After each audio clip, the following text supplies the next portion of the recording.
Pues hola a todos, buenas tardes. La verdad es que yo también he intentado un poco, no sabía muy bien cómo manejar esta charla, esta ponencia, porque el tema para mí era un poco abstracto, ¿no? Últimos avances en el abordaje, que a mí lo del abordaje me suena un poco siempre a pirata, ¿no? De la amiloidosis por transferretina, en este caso hereditaria. Y entonces, lo bueno cuando uno no sabe muy bien por dónde salir es que puede hacer un poco lo que quiera.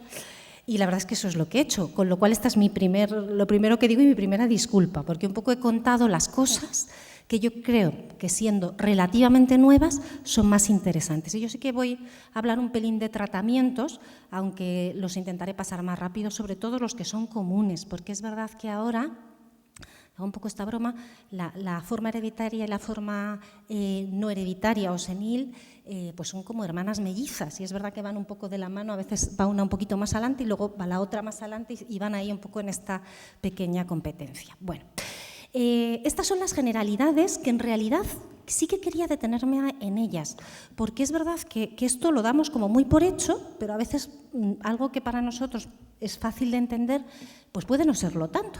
Y lo ha contado antes el doctor García Pavía. En este caso, la amiloidosis por transtirretina se produce por el depósito de esta proteína mal plegada, y en este caso se pliega mal porque el gen que la codifica, el libro de recetas que tiene uno en su cuerpo para hacer la receta de la transtirretina, está mutado, ¿vale?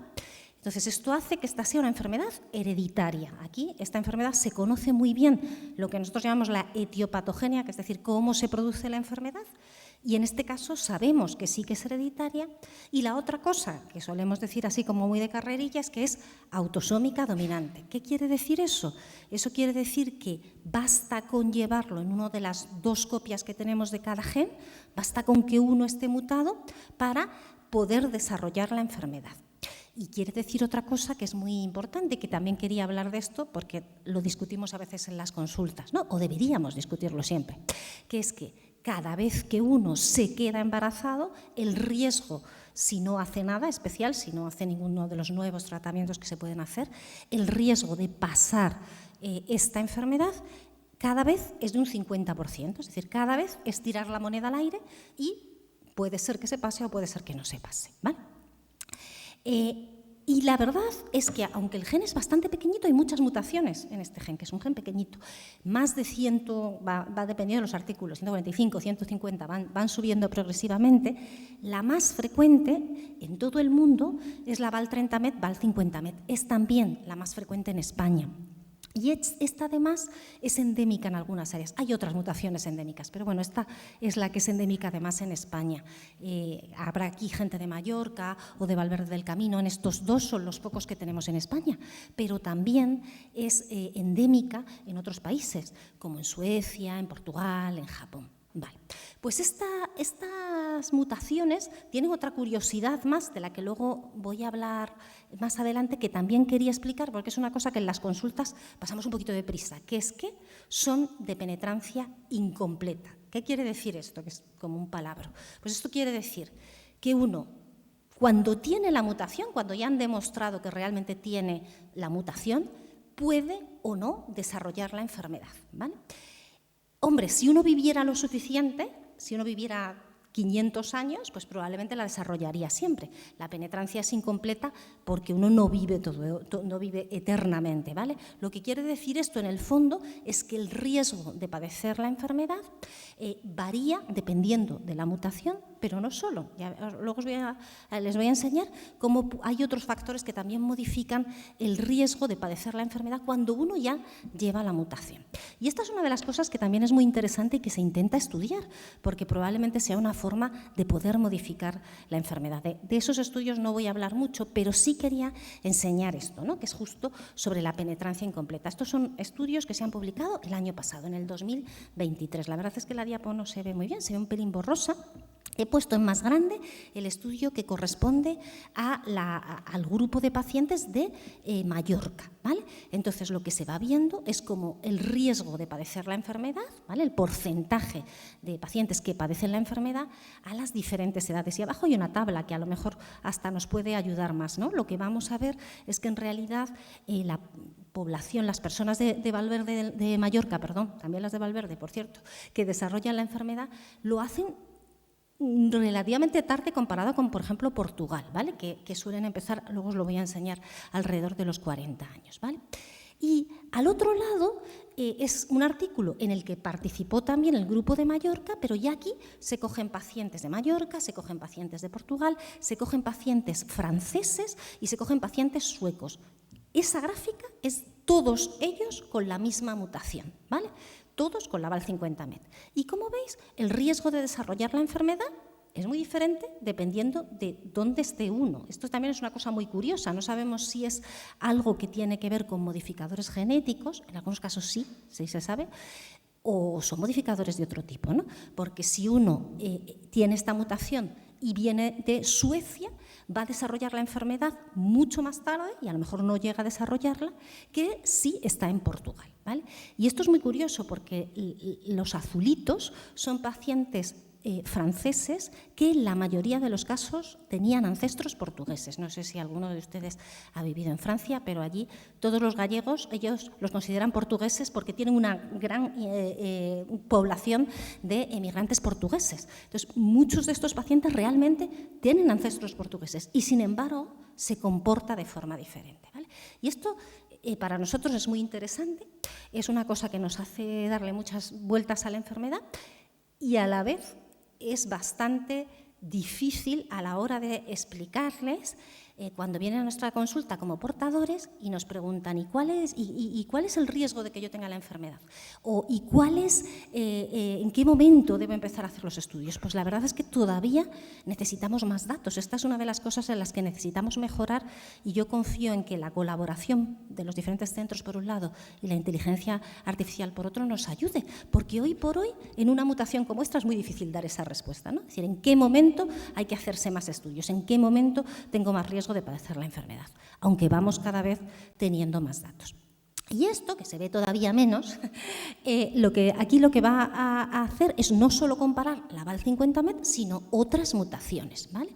Y entonces lo que vemos es que hay otras mutaciones en las que todavía es más tardía o la penetrancia aparece todavía más tarde. Y lo contrario, hay un estudio del que ya no he puesto la gráfica para no cargar más las diapositivas, pero que se lideró desde este hospital, en el que se ve que hay una mutación en la que hay un foco endémico en Jaén que tiene una penetrancia casi completa, si no me equivoco, a los 50, ¿no?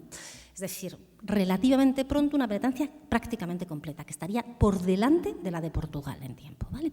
Con lo cual, pero esto es muy importante a la hora de seguir un portador porque nos va a hacer decidir, y esto a veces intentamos explicarlo con poco éxito, creo yo, porque no nos explicamos bien, que a veces, que a no todos los vayamos a seguir igual. A algunos les vamos a tener que ver más a menudo, a otros más de más tiempo en tiempo, y a algunos con más pruebas y a otros con más pruebas. Y esta es una de las cosas que más ha cambiado en esta enfermedad. ¿De qué quería hablarles también? De esta otra cosa que está en boca de todo el mundo, especialmente de todo el mundo neurológico. Yo soy neuróloga y, por tanto, claramente esta es una de las cosas que más se habla cuando se habla de la amiloidosis por transtirretina y no solo. Son las novedades en el seguimiento, es la búsqueda de los marcadores biológicos, la búsqueda de eso. Me ha gustado mucho la comparación con el arte de la guerra, ¿no? Cuando decía buscar espías infiltrados, y yo pensaba, ay, si estos fueran nuestros neurofilamentos, ¿no? El espía infiltrado que me diga si la enfermedad está empezando o si la enfermedad está progresando. Bueno, con los neurofilamentos nosotros tenemos bastante buena experiencia, los neurólogos, en otras enfermedades, en concreto en la esclerosis múltiple, que curiosamente no debería ser la que más neurofilamentos tenga elevados, porque no es una enfermedad del axón. Los neurofilamentos es una proteína que está dentro del cable de la neurona, del axón, ¿vale? Y sí lo es la amiloidosis por transtirretina. El tema de los neurofilamentos está todavía muy en estudio, pero es verdad que hay varios estudios que apoyan su utilidad. Uno de ellos es una población de un ensayo clínico a la que se le realizó, a muchos de estos pacientes, se les realizó un estudio de muchísimas proteínas, se lo pone ahí, 1161, y se vio que la que mejor correlacionaba con la aparición de la enfermedad, que la que mejor relacionaba con ser un potencial marcador biológico, son los neurofilamentos, seguidos del NT-proBNP, que ya se comentaba previamente, ¿vale? Es decir, que realmente parecen buenos en este sentido, y yo no les voy a aburrir, pero luego se han hecho muchos otros estudios, todos los diferentes grupos están intentando ver si hay un nivel de corte en el que podamos decir a partir de la enfermedad ya ha empezado, si se correlaciona o no se correlaciona con la progresión de la enfermedad y con los estadios, si se correlaciona o no se correlaciona con esas escalas que les hacemos cuando vienen a nuestras consultas, ¿no? Con el NIS, etc. Y en este sentido hay muchos estudios, la verdad es que sí que parece que separa bien portadores de controles, de portadores de pacientes. Yo creo que esto es probablemente lo que más evidencia y lo primero en lo que se va a usar, pero también parece que se correlaciona bien con el grado de la enfermedad. Así que podría ser un buen arma. Y también quería contárselo porque estamos empezando a ofrecérselos. Cuando viene a nuestra consulta muchas veces les decimos, pues si no le importa le vamos a hacer un estudio que es para intentar, decimos intentar porque no estamos seguros de que realmente sirva o no, la progresión de la enfermedad, ¿vale? Además, los neurofilamentos podrían tener otra belleza más, que es que en otras enfermedades nos permiten separar los pacientes según su riesgo de tener una enfermedad más grave o menos grave, de forma que desde el principio empezamos tratamientos, lo que nosotros decimos más agresivos, es decir, tratamientos más potentes o si no, pues utilizamos tratamientos que a lo mejor son más seguros y menos potentes. Es decir, podemos ajustar mejor en eso que decía yo el tratamiento de los pacientes, ¿vale? Otras de las novedades que hemos tenido en los últimos años es en lo que consideramos en la concepción de la etiopatogenia de la enfermedad, ¿no? La parte de arriba de esta diapositiva es lo que nosotros consideramos la vía clásica, ¿vale? Que es la que explica mejor la forma portuguesa de la enfermedad, es decir, la forma muy neuropática, con menos afectación del corazón, con menos afectación, como nos comentaba antes el doctor García Pavía, a nivel, pues podríamos decir, traumatológico, de tendones, osteoarticular, etcétera, ¿vale? Y en esta forma está muy claro que hay un desequilibrio del tetrámero, ¿vale? Por eso utilizamos unos fármacos que lo intentan poner más equilibrado, digamos. Lo que se ha descrito recientemente es la vía de abajo, ¿vale? Esa vía de abajo es una vía en la que ya no se añade a la otra, no es que sea única, pero en este caso no es tanto el equilibrio del tetrámero, sino cómo se rompe luego, ¿vale? Y esos trocitos son los que se pegan a las fibrillas, ¿vale? Parece que esta segunda vía está más implicada en la cardiopatía y en todas estas manifestaciones de tejidos laxos que decimos nosotros, es decir, de tendones, osteoarticulares, etcétera, pues la estenosis de canal, etcétera. Y esto es importante porque tal vez también tengamos que decidir los tratamientos considerando cuál es la vía más importante en cada paciente. Vale. Y esto es justo lo que yo decía, ¿no? Ya lo comentaba el doctor García Pavía, en el caso de la transtirretina, la mayoría se produce en el hígado y, por tanto, si cortamos esa producción ahí, pues vamos a cortar las dos vías, pero también tenemos otra producción en otras zonas, en ojo y cerebro, de eso también voy a hablar un poquito al final, ¿vale? Esa producción en otras zonas no la podremos tratar con estos fármacos que cortan esas vías, ¿vale? Y luego podemos tratar en todos los otros diferentes puntos, ¿no? Intentando hacer ese equilibrio, intentando romper las fibrillas, intentando limpiar las fibrillas, que se ha comentado también, o en esta proteólisis que está alterada fundamentalmente en las formas más cardiológicas de la enfermedad, ¿vale? Bueno, yo no sé si voy a decir o no unas palabras sobre esto, porque como luego se va a discutir, voy a decir unas palabras muy breves, ¿vale? Porque aquí también ha habido novedades en lo que ya tenemos, ¿vale?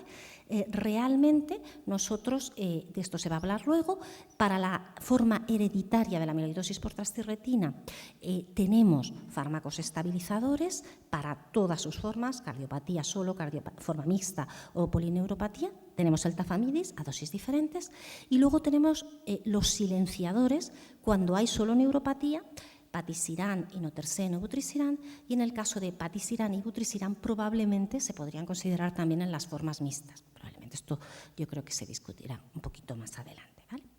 Estoy mirando el tiempo para ver cuánto tiempo le dedico a esto. Solo para cuando les planteamos estas cosas de los diferentes tratamientos. Yo he hecho así aquí, he intentado hacer unas diapositivas que fuesen lo más claras posibles, ¿vale? Tafamidis es un fármaco oral, por eso he puesto ahí la pastilla. Se da una vez al día, se lo toma uno en su casa y no necesita ninguna premedicación. Es un fármaco muy seguro, con pocos efectos secundarios, tiene 2 dosis, esto se hablará luego, voy a pasar con respecto a la eficacia. Lo que podemos esperar es que se reduzca la progresión, nunca o casi nunca deja al paciente a 0. Y es verdad que en la parte de la cardiopatía yo no me voy a meter, pero hay unos resultados pues, bastante fuertes, ¿vale? Y lo que sí me quería meter es en esto, ¿no? Esto es una de las cosas que también ha sido una novedad, pero no sabemos si tiene significado o no. Es que tafamidis pasa al cerebro y tafamidis pasa al ojo, ¿vale? Son capaces de pasar a ojo y cerebro. Esto es algo que nos interesa mucho porque los otros fármacos que tenemos van a ir directamente a hacer que no se produzca transtirretina, ¿vale? Que esa transtirretina no se produzca en el hígado. Pero las manifestaciones del ojo o las manifestaciones del cerebro tenemos que pensar en otras vías de tratamiento. Esta podría ser una, o tal vez necesitamos formas de administración directas, ¿vale?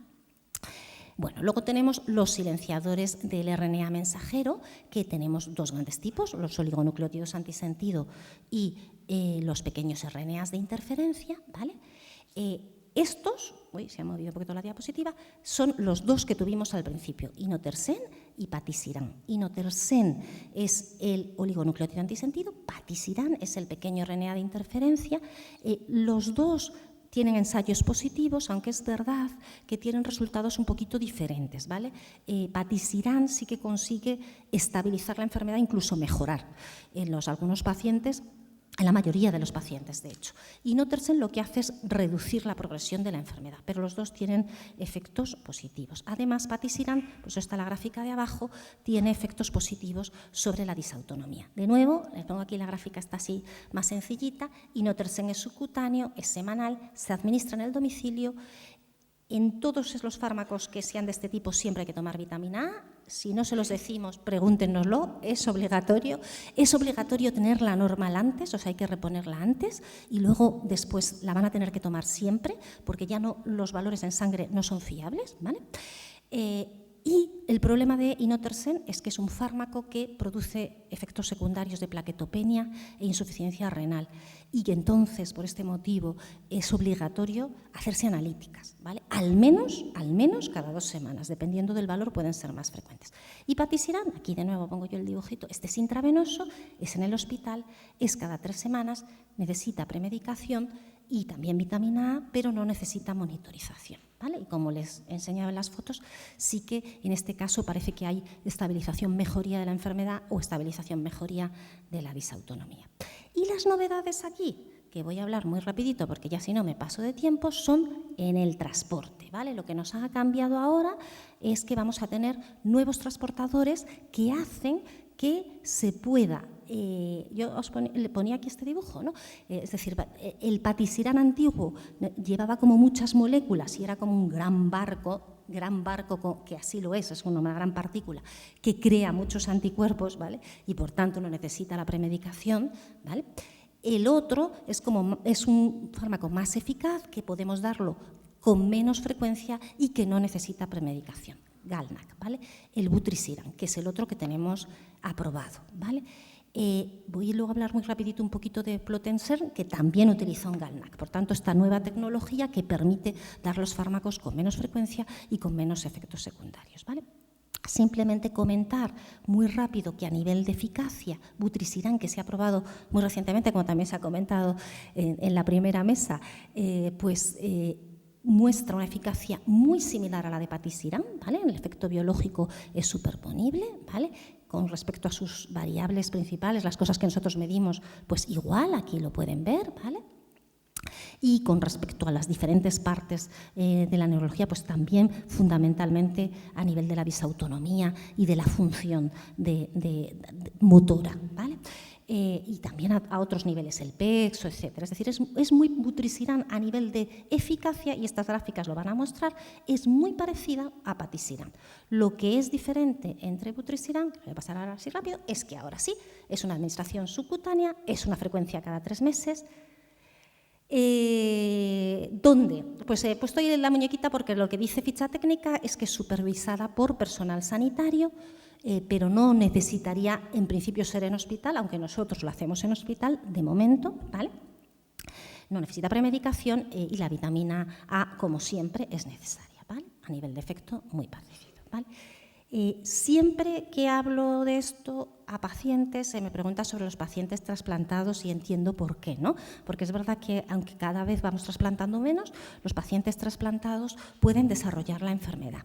La verdad es que no hay ningún fármaco aprobado para pacientes trasplantados, aprobado como tal, pero patisiran sí que tiene en su ficha técnica que se puede utilizar, porque de hecho está este estudio, que fue un estudio de seguridad, que lo que mostró en los pacientes trasplantados es que hay, igual que en los no trasplantados, una reducción de la trastirretina, y de forma secundaria se miraron otras variables de eficacia en las que se vio que también los pacientes con el patisiran iban mejor que los que estaban sin patisiran. ¿Por qué no está el tratamiento como tal aprobado con esta indicación? Porque no era su objetivo simplemente era ver que era seguro, ¿vale?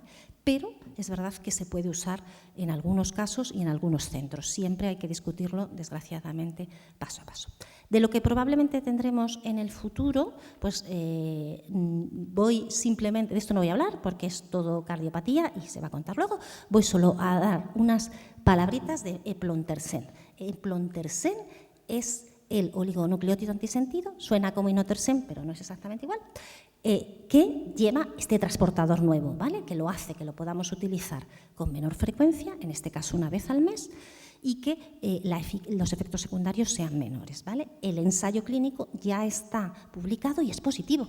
Lo que no lo tenemos es todavía aprobado, por eso lo tengo aquí puesto en la categoría de cosas del futuro, ¿vale? Pero, como pueden ver aquí sí que vemos que hay una reducción de la trastirretina sérica y una estabilización, incluso una cierta mejoría de los pacientes, ¿vale? En este caso, la administración, en principio, aunque no tenemos todavía ficha técnica, es subcutánea, es cada mes y podrá ser en domicilio, ¿vale? Pero, como digo, este es un fármaco que todavía no podemos usar fuera de ensayo porque no tenemos aprobación. Todo esto lo paso porque se va a comentar en cardiología y quería hablar de esto último, esto sí, unas palabritas, porque creo, estaba mirando antes, estuve mirando cuando me encargaron a preparar esta charla, si había algún estudio publicado, me consta que los hay hechos, pero no publicado, es que intentara demostrar si realmente mejora la supervivencia o mejora la calidad de vida o mejora el diagnóstico el ser atendido en una unidad multidisciplinar. Creo que lo que nos ha presentado el doctor García Pavía podría ir también por esa vía, ¿no? Como los pacientes a lo largo del tiempo mejoran sin necesidad de intervención, entre comillas, sin necesidad de fármaco, ¿no? Y esa mejoría probablemente es porque vamos haciendo las cosas mejor. Y yo creo que las unidades multidisciplinares en este sentido tienen mucho que ver. La verdad es que no he encontrado, aunque se nos presentó un estudio hace poquito en el que sí que se veía una clara mejoría en el diagnóstico. Yo estoy convencida que no solo es en el diagnóstico, también es, como pasa con otras enfermedades, en la supervivencia y en la calidad de vida. Lo curioso, o no tan curioso, es que estamos dando un paso más, ¿no? Ya no solo vamos a hablar de un cuidado multidisciplinar, sino de un cuidado holístico, es decir, mirando todo lo que el paciente es, ¿vale? No solo la enfermedad, sino todo lo que es. Y en este sentido hay un estudio publicado que también es del año pasado, que yo creo que es un estudio pionero, porque además han participado asociaciones, pacientes y también personas, médicos y no solo médicos, personas que cuidan de los pacientes con amiloidosis por trastirretina, en el que, pues bueno, a través de una metodología se ve cuáles son son las cosas que más interesan a los pacientes y a sus cuidadores, no familiares en este caso, sino a sus cuidadores sanitarios, ¿vale? Y la verdad es que coinciden bastante. Y bueno, yo no voy a contar todo el estudio, pero esta es la figura final del estudio, ¿no? En el que se ve una serie de cosas que yo creo que son muy importantes. Todas son muy importantes, pero bueno, yo quería destacar sobre todo para mí misma, ¿no? La importancia del tratamiento sintomático que también comentaba el doctor García Pavía previamente, la importancia de intentar conseguir que se mantenga la autonomía, todo lo que se puede, si es posible, pues lo máximo posible, la importancia del soporte emocional, del acceso coordinado a los servicios, que esto es todo de las unidades multidisciplinares, pero la siguiente, para mí, es una de las más importantes, probablemente no es el caso pero creo que realmente es una de las cosas en las que carecemos un poquito, que es cuando las cosas no han ido bien, hemos llegado tarde, pues tener también cuidado de cómo hacer ese cuidado final de los pacientes, un tratamiento más sintomático, ¿vale? Y esto creo que también es algo que debemos hacerlo, que debemos pensarlo, como siempre dice ahí, compartiendo las decisiones, centrados en el paciente y centrados en las familias. Creo que este trabajo es muy interesante y que no es el primero, pero no va a ser el último. Así que, ¿cuáles son las cuestiones para el futuro que yo me planteo a esperas de que me las devuelvan? Pues me planteo que, si esta es una de las cosas que también siempre discutimos, si se podrán o no combinar fármacos, cómo podremos tratar, esto es un problema muy importante, las manifestaciones oculares o las manifestaciones cerebrales de esta enfermedad, podremos definir perfiles de riesgo de los pacientes para elegir desde el primero, porque ya tenemos ya varios tratamientos y vamos a tener más. Hay uno que tenemos ahí en la puerta para elegir el mejor tratamiento desde el principio y esta para mí es también muy importante si podremos definir portadores de riesgo o para incluso plantearnos la posibilidad de tratarlos o de hacer algún tipo de intervención estos portadores. Esto, que parece ciencia ficción, en alguna otra enfermedad se ha hecho, es decir, que realmente también podría hacerse en esta o no, pero necesitamos saber más. Y yo también con esto quiero dar las gracias a todos los que forman parte del equipo multidisciplinar del centro en el que trabajo, que la verdad sin ellos sería imposible, incluso pues, al Hospital de Día Médico, que nos apoya muchísimo para todos estos nuevos tratamientos, para combinar, que se hagan las extracciones el mismo día, etcétera. Y siempre lo digo, pero es verdad, a la colaboración que tenemos con el Servicio de Cardiología de Puerta de Hierro. Y muchísimas gracias.